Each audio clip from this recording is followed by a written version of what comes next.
How dare you talk to me so rudely, Pete? Stretch your arm. You deserve a beating. No! Miss Cummings was going to punish Pete unnecessarily again. However, she was unaware that it was not Pete, but his twin sister Cherry in front of her. Wow, not only are you stupid, but now you're rude too? You must have taken after your mother. Oh, wait, that isn't quite right. You are an illegitimate weasel. Do not talk to me that way. You are the rude one. Ah, I hear the door. That must be your father. You are gonna have it tonight. Miss Cummings got up to meet Justin, who just entered the room. Ah, Miss Cummings, just the person I want to talk to. What Nora had told Justin about Pete's tutors kept whirring in his head, and he aimed to clear it up immediately. But before he could start... Mr. Hunt, I'm afraid I've got bad news. Pete is not progressing at all. Having observed his deteriorating intellect all these months, it is safe to say that he needs some sort of special school. Miss Cummings, that's presumptuous and degrading. Pete is a Hunt, and Hunts are smart. Besides, I've seen him solving advanced math problems too. I think you need to improve your methods. Miss Cummings was tongue-tied. She didn't expect Justin to retort, as he usually didn't. She sensed Justin's foul mood and tried to manipulate him. Yes, sir, but I've tried all the ways I could. That's enough, Miss Cummings. I think I need to find a better tutor for my son. Lawrence, settle her wages immediately. The tutor was shocked at the sudden turn taken by her usually polite employer, but she didn't let it slide easily. I'm the top domestic tutor in the state, Mr. Hunt. My advice is undoubtedly in Pete's best interest, but since you refuse to listen to the truth, forget I said anything. I enjoyed myself very much during my time with Pete. Goodbye. Lawrence, give her the next 6 months' salary too. Miss Cummings was over the moon by Justin's offer. However, Cherry, who was listening to their conversation, was unhappy. I can't let her go without punishment. She treated Pete badly. She must pay for it.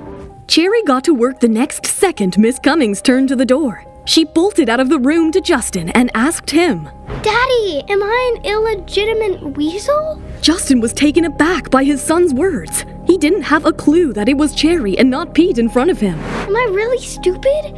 Is it Mommy's fault that I'm not as smart as you? No, Pete, no. Who told you these things? Miss Cummings.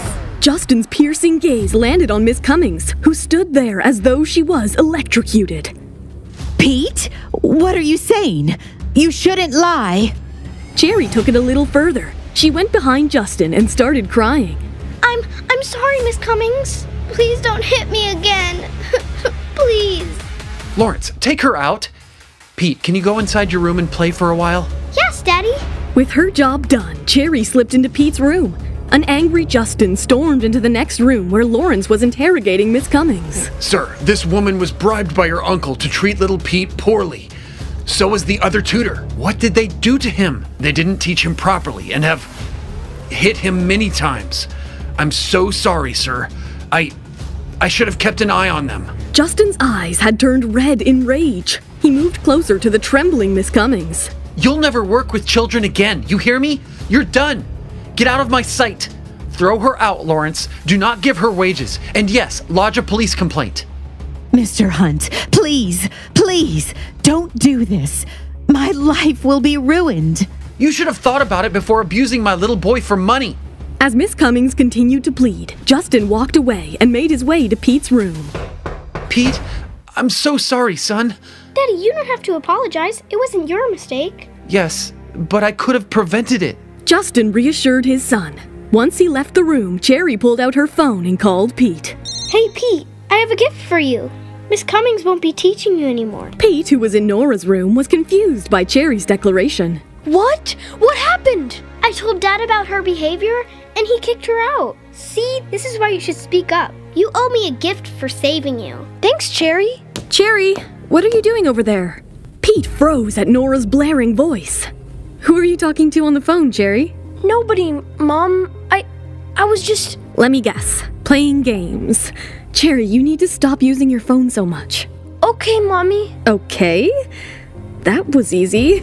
Are you even Cherry? Nora's words sent a chill down Pete's spine. Pete and Cherry had switched places to spend time with Nora and Justin respectively. Pete wasn't as confident as Cherry and couldn't help but fumble at the thought of being caught. Cherry, What is up with you? You don't seem yourself. Nothing, Mom. I'm just tired. Can I go to bed early? Poor baby. You were so well behaved when you were tired. Sure, you can go to bed, but not without dinner first. Nora and Pete took off to have dinner together. Back in Justin's room, Cherry was struggling. Justin had taken it upon himself to tutor his son. He gave advanced math problems that Pete was well versed in, which put Cherry in an awkward position as she wasn't acquainted with them. Come on, Pete. You sure can solve this problem. It's not that tough. Daddy, I can't. I'm tired. After a lot of pushing, Justin finally gave up and let Cherry play. But he was worried and shared his concerns with Lawrence. What have they done to Pete? A month ago, he had no trouble solving those problems. But now, sir, if I may, go ahead. Considering what he has been through, I think Pete needs a break from studying for a little while. Maybe we can let him indulge in some fun activities for a few days so that it helps him refocus. Justin saw the truth in Lawrence's words and canceled all his plans to take his son out the next day. Cherry heard Justin's plan and saw an opportunity. She went back to Pete's room and called him. Pete, why did you take so long to pick up? Stop calling me abruptly. I'm scared Mom would catch me talking to you. Stop being a chicken, will you? And why are you whispering? Where are you now? In the room. We just came back from dinner. Mom put me in bed and went to take a shower. Great! Now listen to me. Dad and I are going to the movies tomorrow. You need to convince Mom and bring her too. We will turn this into a date. What? How did you do that? Dad never takes me out to the movies. It is something I would like to call Cherry's charm. As per Cherry's instructions, Pete waited for Nora to come out of the shower and asked if they could go watch a movie tomorrow.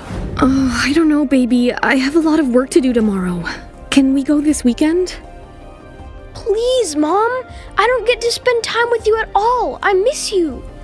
Oh, honey, I'm so sorry. I've been busy. I will take you to watch a movie tomorrow. Better yet, let's have a Mommy and Cherry day like we used to. Pete was thrilled at Nora's response. The next day, Nora and Pete and Justin and Cherry made it to the movies. How does the date go? Do the kids succeed in their plans to make their parents fall in love? Do Nora and Justin discover the truth about their children? Hi, Nora here.